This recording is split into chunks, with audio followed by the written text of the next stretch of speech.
नमस्कार।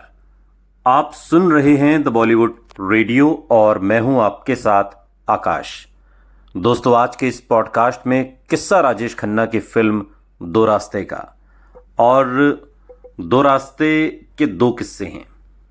राजेश खन्ना को अक्सर हिंदी सिनेमा का पहला सुपरस्टार कहा जाता है और प्यार से काका। उनकी महिला प्रशंसकों के बीच जो फैन फॉलोइंग थी वो बहुत बड़ी थी। इतनी लोकप्रियता आज तक किसी दूसरे स्टार को नसीब नहीं हुई। एक बार उन्होंने साल 1969 में अपनी फिल्म दो रास्ते के प्रीमियर पर भीड़ जैसी स्थिति पैदा कर दी थी कि जो बेकाबू हो गई थी, जिसमें वो मुमताज के साथ नजर आए थे। बॉलीवुड में राजेश खन्ना का जो रुतबा रहा, जो कद रहा, जो रिकॉर्ड रहा, वो दोबारा नहीं बना।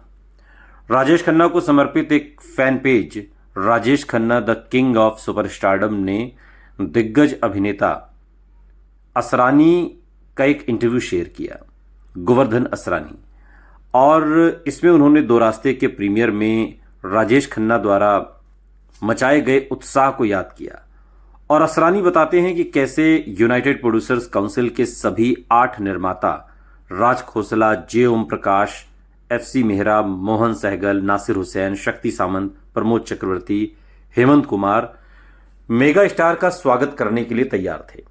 लेकिन अमर प्रेम के इस अभिनेता ने जिस तरह से सीन में एंट्री मारी, उसने असरानी समेत सभी को मंत्रमुग्ध कर दिया।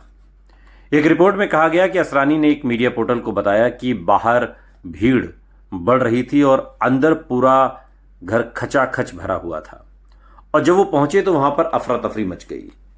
यूं लगा कि मानो भगवान आ गए हों। सूट पहने फिल्म निर्माताओं को किनारे कर दिया गया था। सड़कों ने भीड़ थिएटर में घुस गई। जो भीड़ सड़कों पर जमा थी राजेश खन्ना के स्वागत के लिए, वो थिएटर में घुस गई थी।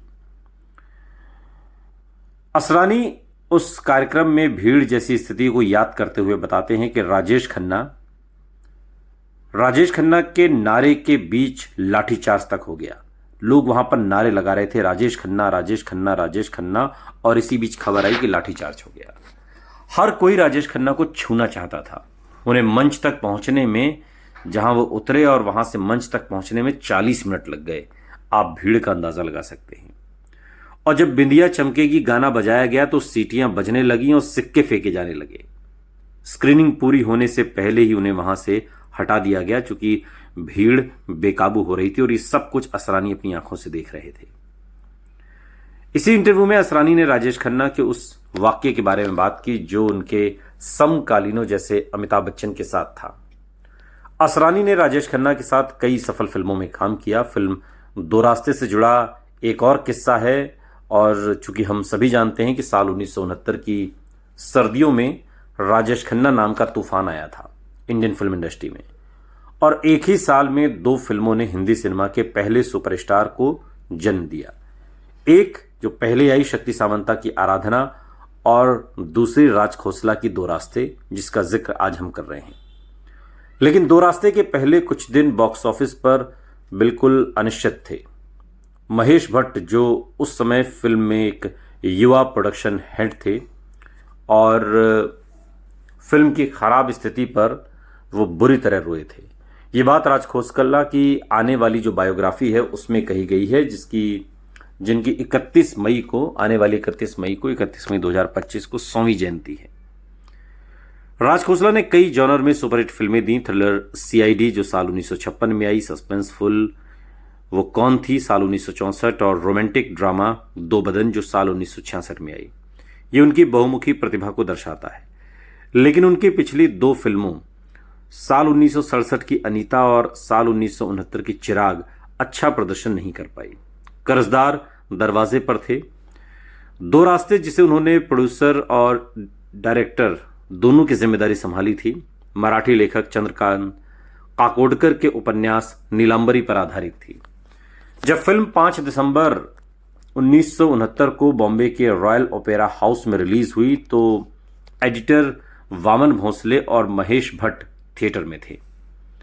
एक रिपोर्ट की माने तो इस बायोग्राफी के, जो राज खोसला की बायोग्राफी है, एथोराइज्ड बायोग्राफी, उसके राइटर अम्बरीश राय चौधरी किताब में लिखते हैं कि एक मैनेजर जिनका नाम देसाई था, वो महेश भट्ट और भोंसले के पास आया और कहा, सामने वो शक्ति सामंता की पिक्चर चल रही है आराधना, वो एडवांस में हाउसफुल है और यहां पर लोग आते नहीं, ये पिक्चर डूबेगी।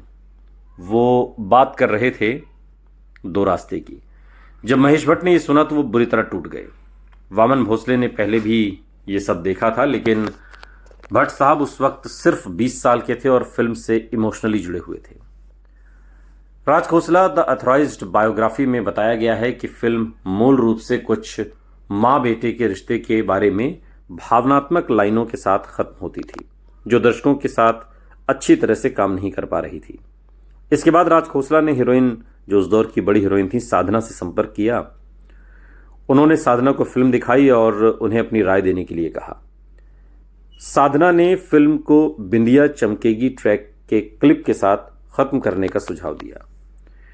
हालांकि इसके बाद दो रास्ते उसी ओपेरा हाउस में 50 हफ्तों से ज्यादा चली। कर्जदारों का भुगतान किया गया। राज खोसला ने कुछ स्टाफ सदस्यों के लिए बोनस की घोषणा की और महेश भट्ट को भी 300 रुपए का बोनस मिला, जो तब उनकी 1 महीने की सैलरी के बराबर था। उन्होंने मुझे आंसू बहाने के लिए 300 रुपए अतिरिक्त दिए। किताब की प्रस्तावना में महेश भट्ट राज खोसला को अपना गुरु और मास्टर बताते हुए लिखते हैं।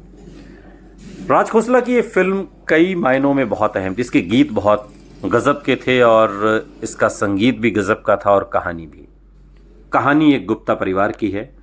गुप्ता परिवार जिसमें श्रीमती गुप्ता हैं, जिसके किरदार में वीना है, बड़ा बेटा नवेंद्र गुप्ता यानी बलराज साहनी, नवेंद्र गुप्ता की पत्नी माधवी यानी कामिनी कौशल, और दूसरा बेटा बिरजू गुप्ता यानी प्रेम चोपड़ा, तीसरा बेटा सत्येन गुप्ता यानी राजेश खन्ना और एक बेटी गीता यानी कुमुद बोले। और नवेंद्र का जो बेटा है राजू यानी जूनियर महमूद से मिलकर ये पूरा परिवार बना है। परिवार को बिरजू के लिए प्रसाद आसित सेन और उनकी पत्नी भागवंती यानी लीला मिश्रा से शादी का प्रस्ताव मिलता है, जिसे परिवार स्वीकार कर लेता है। दुल्हन बनने वाली नीलू यानी बिंदु विदेश में रहती है और उसका दृष्टिकोण गैर पारंपरिक है और ये गुप्ता परिवार के साथ पहली बैठक में वो जता भी देती है। श्रीमती गुप्ता इसको बिल्कुल पसंद नहीं करती, लेकिन नवेंद्र उन्हें मना लेता है और शादी हो जाती है। नीलू की एक सुंदर और तेजस्वी छोटी बहन रीना यानी मुमताज हैं। वो भी सत्येन के समान कॉलेज में ही जाती है और दोनों गलतफहमी के बीच मिलते हैं और अंततः दोनों एक दूसरे से प्यार भी करने लगते हैं। नवेंद्र ने एक साहूकार से बड़ी राशि का कर्ज ले रखा है और जब भुगतान का समय आता है तो नवेंद्र के पास पर्याप्त धन नहीं होता। बिरजू की पत्नी नवेंद्र से धन साझा करने से इनकार कर देती है। घर में गलतफहमी और झगड़े होते हैं और अंततः नीलू और बिरजू अपने अलग घर पर चले जाते हैं। गुप्ता परिवार अपने लेनदारों को घर खो देता है, जबकि बिरजू और नीलू विलासिता का जीवन जीते हैं। उनके पास ऐशो आराम है, रुपया है, पैसा सब है। इसी बीच सत्येन यानी राजेश खन्ना ने अपनी प्रेमिका रीना के साथ खुशहाल वैवाहिक जीवन की उम्मीद छोड़ दी और इन समस्याओं को परिवार कैसे करेगा यही फिल्म में दिखाया गया और यही फिल्म की जान है। फिल्म के गाने बहुत मशहूर हुए। लता मंगेशकर और मोहम्मद रफ़ी का गाया छुप गए सारे नज़ारे, या फिर मोहम्मद रफ़ी की आवाज़ में ये रेशमी जुल्फ़ें ये शरबती आंखें, किशोर कुमार की आवाज़ में मेरे नसीब में है दोस्त। ये फिर लता मंगेशकर का गाया बिंदिया चमकेगी आज भी सुना जाता है। दो रंग दुनिया के मुकेश की आवाज़ में और अपनी अपनी बीवी पे ये लता मंगेशकर की आवाज़ में गाना है और गीत संगीत के लिहाज से फिल्म सुपर डुपर हिट रही और राजेश खन्ना के करियर की दूसरी ब्लॉकबस्टर फिल्म, जिसने राजेश खन्ना को सुपरस्टार बनाया। सुनते रहिए द बॉलीवुड रेडियो, सुनता है सारा इंडिया।